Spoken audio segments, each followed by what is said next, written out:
Graça e paz. Nessa manhã de domingo, e para mim acho que é o domingo mais especial do ano, né? Que é um domingo de Páscoa. E é simplesmente o domingo, né? Nós cristãos comemoramos, né? E acreditamos, celebramos o domingo em que Jesus ressuscitou, né? Então eu queria começar fazendo uma oração, agradecendo a Jesus pelo sacrifício, né? Sexta-feira foi Sexta-feira Santa, simbolizando o dia que ele morreu crucificado. E muitas pessoas param aí, né? Vê ainda aquele Jesus na cruz, morto. Mas o nosso Jesus, ele venceu, né? Ele morreu como cordeiro, mas ele venceu como leão. Ele ressuscitou, ressurgiu como um leão. Então, esse é o dia mais especial que nós comemoramos, que é o dia que ele ressuscitou. Amém? Vamos fechar os olhos, agradecer, Senhor. Muito obrigada, Pai, por essa manhã maravilhosa na Tua presença, pelo privilégio de estarmos, Senhor, na Tua casa. Muito obrigada, Senhor, pelo Teu sacrifício na cruz, o qual nos deu, Senhor, acesso ao céu, à salvação, Senhor. Sem Ti, Senhor, nós nem estaríamos aqui. Sem Ti, Senhor, nós não seríamos nada. Sem Ti, Senhor, nós não teríamos, Senhor, direito a nada. Se nós podemos algo, é porque nós temos a Ti. Se hoje nós somos alguém, é porque nós temos a Ti. Obrigada, Jesus, por ter morrido em nosso favor. Obrigada, Jesus, por ter se sacrificado. Quando éramos, Senhor, para nós, Senhor, temos morrido naquela cruz pelos nossos pecados. O Senhor assim se sacrificou por nós, Pai. E é por isso que nós te damos graças, Pai. E nós te agradecemos. E nós queremos celebrar, Pai, porque hoje o Senhor está vivo. O Senhor é ressurreto. O Senhor está vivo em nossos corações. Obrigada, Senhor, por esse sacrifício. Nós te amamos, Jesus. Obrigada. Amém. Podem se assentar. Então, esse é o verdadeiro sentido da Páscoa. Não é chocolate nem coelhinho, todo mundo já sabe, né? Bom, vou iniciar agora a palavra. O tema do mês está em Atos 2:47. É a igreja que cresce, amém? Vamos ler novamente o versículo, né? O versículo tema. Atos 2, versículo 47, amém? Louvando a Deus e caindo na graça de todo o povo, e todos os dias acrescentava o Senhor à igreja aqueles que haviam de se salvar. Amém? Então, como nós começamos falando de Jesus, eu quero iniciar lendo um texto que eu gosto bastante, que está em João 15. Que fala, né? Que Jesus é a videira. Vou começar. Vai colocar aqui? Eu sou a videira verdadeira, e meu pai é o agricultor. Todo ramo que, estando em mim, não dá fruto, ele corta. E todo que dá fruto, ele poda, para que dê mais fruto ainda. Vocês já estão limpos pela palavra que lhes tenho falado. Permaneçam em mim, e eu permanecerei em vocês. Nenhum ramo pode dar fruto por si mesmo, se não permanecer na videira. Vocês também não podem dar fruto se não permanecerem em mim. Eu sou a videira verdadeira. Vocês são os ramos. Se alguém permanecer em mim e eu nele, esse dá muito fruto, pois sem mim vocês não podem fazer coisa alguma. Se alguém não permanecer em mim, será como um ramo que é jogado fora e seca. Tais ramos apanhados são lançados ao fogo e queimados. Se vocês permanecerem em mim e as minhas palavras permanecerem em vocês, pedirão o que quiserem e lhes será concedido. E meu Pai é glorificado pelo fato de vocês darem muito fruto, e assim serão meus discípulos. Amém? E eu vou pedir também para vocês abrirem Colossenses 2, versículo 6.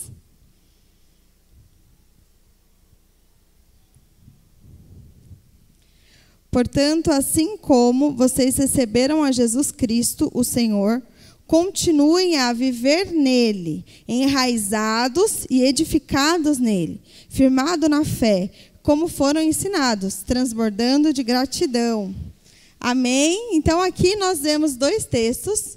onde fala que nós precisamos estar enraizados em Jesus. Eu gosto muito de fazer analogia com árvores.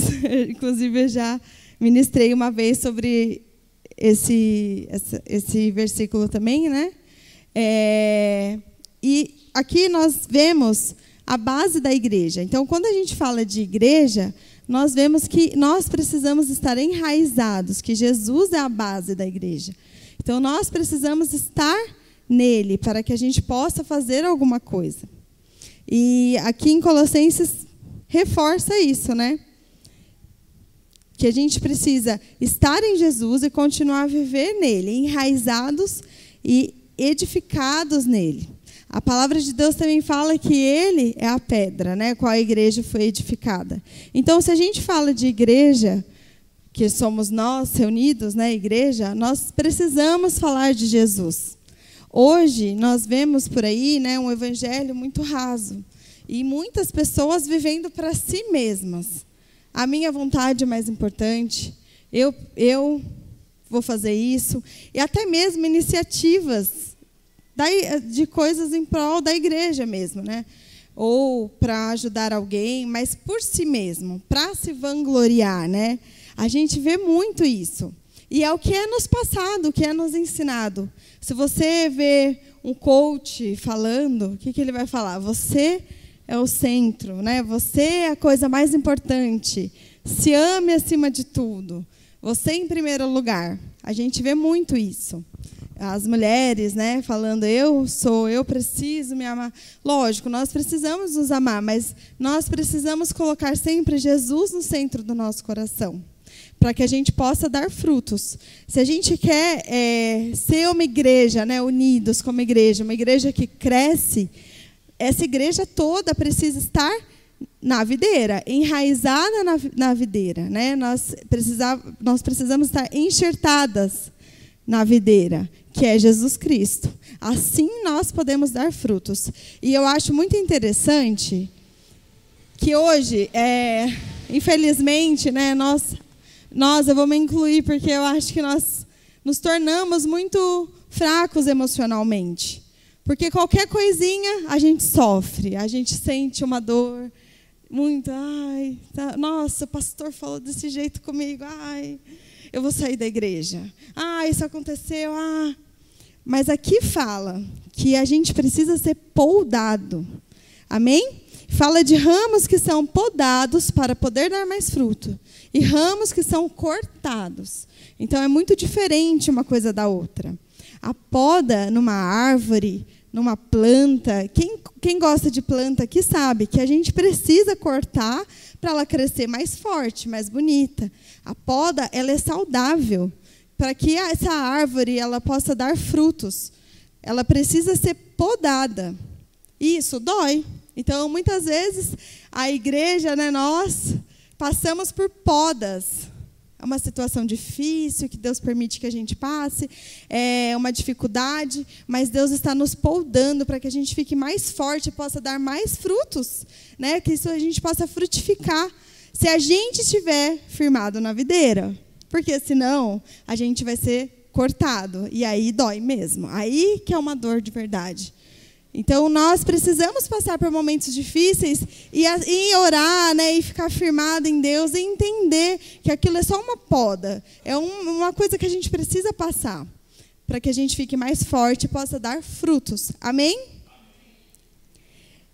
E eu acho interessante também que aqui nos dois, tanto em João quanto em Colossenses, que ele fala para a gente permanecer em Jesus. É uma coisa também que tem sido difícil, né? Eu vou falar uma coisa que o Alan uma vez falou, isso ficou na minha cabeça, que nós precisamos ter intensidade e constância.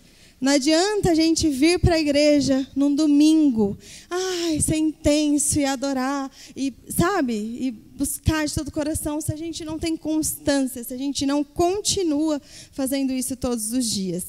E permanecer em Cristo é ter constância naquilo que a gente acredita, é ter constância na nossa intimidade com Deus, é ter constância no nosso relacionamento com a videira, que é Cristo. Se a gente permanecer nele, todas essas podas que a gente passa, elas não vão nos derrubar, não vai nos machucar tanto, porque nós estamos firmes e convictos nele. Amém?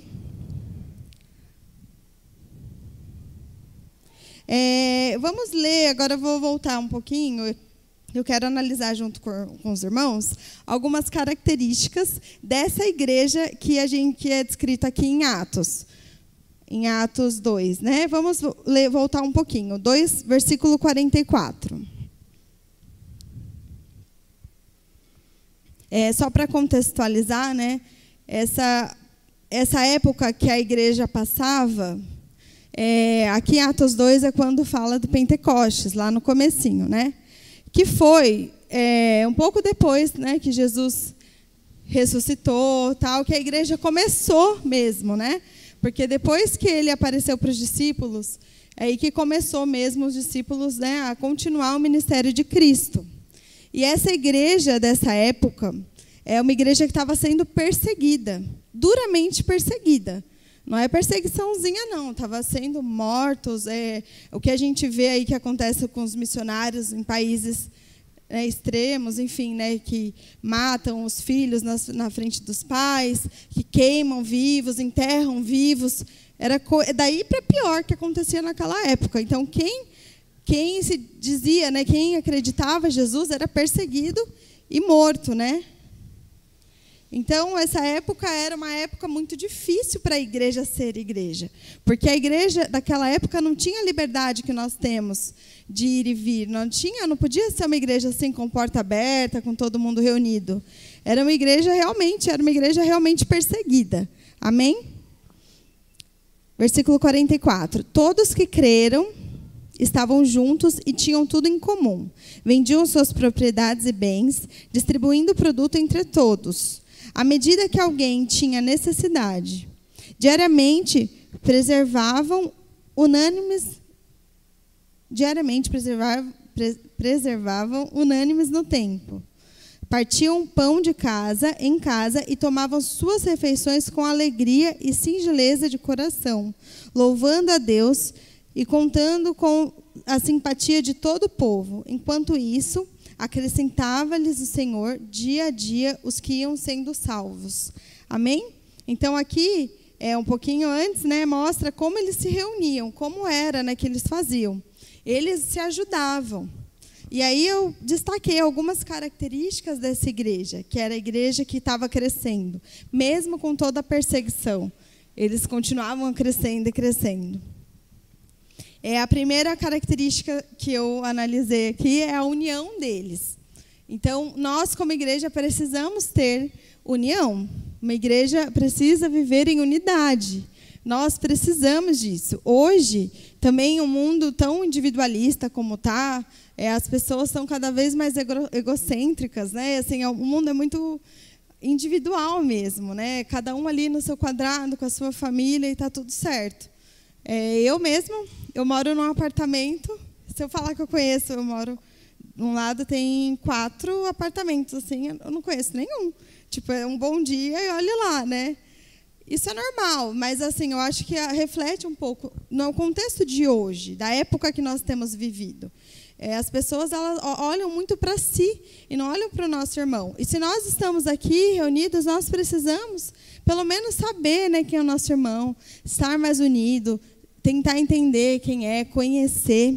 Muitas vezes tem jovens aqui que eu já vi eles falando para mim, eu vou dedurar, que nem sabe o nome de algum irmão da igreja, que não sabe quem é fulano, ciclano. Nós somos uma comunidade. Nós precisamos nos conhecer, nos unir, né? Então, essa é a primeira característica que eu observei. E nós precisamos ser uma igreja unida como eles eram naquela época. E outra coisa muito importante, segunda característica deles, é que eles se reuniam no templo. Aqui diz que eles estavam no templo. Ou seja, esse negócio de ficar só assistindo live em casa, de falar que vai orar em casa, não era assim que era na época. Mesmo correndo riscos, eles iam até o templo se reunir. Porque eles sabiam a importância de estar junto, de estudar, de aprender a palavra. Então, a segunda característica é vir, estar presente, fazer-se presente aqui. Amém? Terceira característica é a alegria. Eles eram alegres. E olha que era difícil, mas eles iam com alegria se reunir. Eles faziam tudo isso, eu acredito que mesmo com toda a dificuldade, com alegria, porque eles sabiam quem eles estavam servindo, quem era Jesus, quem era aquele que fez as coisas que fez, as maravilhas que fez. A quarta é que eles se uniam para as refeições. Isso daqui, para mim, fala de comunhão. Nós temos aprendido bastante sobre mesa, né? A importância das refeições na mesa, mas é a comunhão dos irmãos, né? A gente, naquela época, o contexto deles, quando eles se juntavam, a cultura, né, deles, se eles se juntavam para comer com alguém, se eu convidasse você para ir jantar na minha casa, isso era um sinal de honra muito grande, porque a refeição com alguém era já um compromisso que você estava fazendo com aquela pessoa. Era uma comunhão profunda com aquela pessoa. Então, isso é importante. Eu acho que isso, às vezes, falta muito na igreja de hoje. O quinto é que eles louvavam a Deus. Eu nem preciso falar nada, né? Porque a gente, com qualquer dificuldadezinha bem menor que a deles, a gente reclama, enfim, né? Começa a ficar desanimado. E eles louvavam a Deus. A gente precisa aprender muito com essa igreja. E o sexto e último é a evangelização, porque fala aqui que acrescentava, né, cada vez mais pessoas. Então, de certa forma, isso não ia acontecer se ninguém falasse nada, né? Então, eles evangelizavam e a igreja ia crescendo. E a igreja crescer, quando a gente fala de crescimento, não é para encher a igreja, não é volume, né? Mas é crescer o reino. Então, quando a gente fala de igreja que cresce, nós estamos falando do reino, nós estamos falando de crescimento do reino do Senhor. Amém? E algo também que eu queria compartilhar com os irmãos, que eu acho muito interessante, e que eu, lendo, né, observei, é que eles deixavam o Espírito Santo operar, eles eram realmente direcionados pelo Espírito Santo. Então, essa é a igreja da época, né? Eles começaram a manifestar os dons do Espírito Santo. E isso é fundamental para nós. Quantas vezes, né, nós estamos vivendo a nossa vida de acordo com as nossas vontades e nós não nos deixamos ser direcionados pelo Espírito Santo. Nós continuamos vivendo do nosso modo, do nosso jeito. O Espírito Santo, ele tem a forma dele de operar e de agir. Então, se a gente observar, né, eles na época, eles eram dirigidos pelo Espírito Santo. O poder do Espírito Santo se manifestava através deles. E essa era a principal forma de evangelizar, a principal forma de crescer. Eu queria abrir com os irmãos para a gente ver isso aqui na palavra, em Atos 8, versículo 17.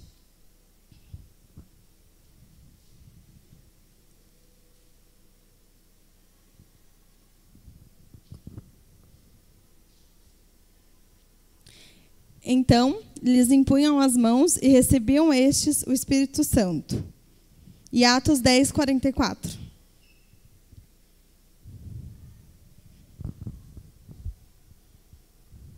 Ainda Pedro falava essas coisas quando caiu o Espírito Santo sobre todos os que ouviam a palavra. Tá bom, só até aí, só para a gente ver aqui, só para eu mostrar o que também eles fizeram, né, para que essa igreja crescesse. Então, a igreja, Deus ia acrescentando de acordo com como eles iam agindo, né? Então, eles iam ouvindo a voz do Espírito Santo, trabalhando, e a principal forma, né, de evangelizar é a gente permitir que o Espírito Santo nos use onde a gente estiver. Porque quando se manifesta o poder do Espírito Santo, a salvação. Eu já falei isso aqui outras vezes. Quando Jesus operava milagres, quem já viu aqui, quem já reparou? Ele falava o quê para as pessoas? Ele curava alguém e ele falava, pronto, você está curado, pode ir embora? Ele falava, os seus pecados estão perdoados. Ele falava, você está salvo, pode ir embora. Ele falava de salvação. Então, o foco principal sempre é a salvação. Porque nós precisamos resgatar as vidas, né? Tirar as vidas das mãos, né, do inimigo e resgatar para Deus. Então, nós precisamos nos deixar ser usados pelo Espírito Santo. O Espírito Santo, ele quer usar cada um de nós. Só que muitas vezes a gente fica com vergonha, com receio, e não permitimos, e não ouvimos, não permitimos que o Espírito Santo manifeste o poder dele através de nós. Então, que nós possamos nos entregar mais, estar cada vez mais firmados nessa videira, buscando mais a Deus e permitindo que o Espírito Santo haja através de nós, para que a gente possa levar a palavra da salvação para as pessoas, para que a gente possa impor as nossas mãos e orar por alguém, essa pessoa ser liberta, essa pessoa ser curada, essa pessoa ter a vida dela transformada. Através disso é que Deus vai se manifestando. Através do poder do Espírito Santo, nós podemos fazer muitas coisas e assim levar Deus para as pessoas. Então, eu queria até contar um breve testemunho que eu compartilhei com o pastor esses dias, eu não lembro se eu falei aqui. Tem uma menina no meu trabalho, começou há pouco tempo, e ela estava passando por um momento difícil. E assim, a gente, não sei porquê, né, mas a gente pensa às vezes que a gente não tem que falar nada no nosso trabalho, ou para quem a gente conhece, que a gente tem que ficar na nossa, né? E eu estava trabalhando e ela falou, e aí eu ouvi assim, o Espírito Santo falando comigo para eu falar algo para ela. E eu falei, não, mas está concentrada ali, trabalhando. Eu fiquei pensando comigo assim, não vou falar. E aí, ela é uma menina que se diz que não tem, fala que não tem religião, assim, ela fala que ela é espiritualizada. E aí eu falei, não vou ficar na minha, né? Aí continuou isso forte no meu coração. E aí eu virei para ela e falei, olha, falei aquilo que Deus mandou eu falar. Na hora ela começou a chorar, e aí eu desci. Aí quando eu subi, ela me abraçou e falou assim, olha, eu sei que você realmente é uma mulher de Deus, porque você falou exatamente o que eu estava pensando. Você falou exatamente aquilo que eu estava falando com Deus, e eu estava em dúvida se ele estava me ouvindo. E eu falei, não, ele te ouve, e é por isso que ele, né, falou, né, me usou para falar com você. Ela me abraçou, ela falou, eu estou arrepiada, tal. Mas assim, e aí passou uns dias, ela falou para mim, esses dias agora, essa semana, a gente estava falando, comentando de igreja e tal, e ela falou, qualquer dia eu vou conhecer a sua igreja. Eu falei, tá, pode ir, que você será bem-vinda. E eu espero que o Espírito Santo me use mais para trabalhar naquela vida e levar a salvação para ela. Então, assim, o que eu quero dizer com isso é que quando a gente se permite que o Espírito Santo use as nossas vidas, que a gente começa a dar voz para o Espírito Santo, aí sim nós vamos fazendo a obra dele. Muitas vezes a gente pensa que fazer a obra de Deus é sair na rua, evangelizando, trazer uma multidão, pregar para muitas pessoas. Mas fazer a obra de Deus é permitir que o Espírito Santo te use nas pequenas coisas do dia a dia. E aí você fala para um, você fala para outro, você planta semente em um, você planta semente em outro, você convida para vir à igreja, você ora por ele. E assim o Espírito Santo vai se manifestando e essa pessoa vai vendo que Deus existe, que ele é real. Então, naquela época lá da igreja perseguida, quando ele tinha uma pessoa que eles oravam, essa pessoa era curada. Quando oravam por um cego, esse cego enxergava. Quando oravam por alguém, essa pessoa era liberta. Aí eles viam, olha, é real, Deus existe, Jesus estava falando a verdade, isso é real. Então, é assim que Deus mostra quem ele é. E ele incumbiu isso a nós. Que Jesus, ele fez tudo o que fez e falou que nós faremos coisas maiores que ele fez. Então, ele incumbiu isso a mim e a você. Então, que nós possamos ser como essa igreja, para que a gente cresça, que nós possamos estar firmados em Jesus Cristo. Permitir que ele nos pode, mas que a gente permita também que o Espírito Santo use as nossas vidas, seja um instrumento de Deus na vida de alguém. Amém? Pode ficar de pé, vamos fazer uma oração?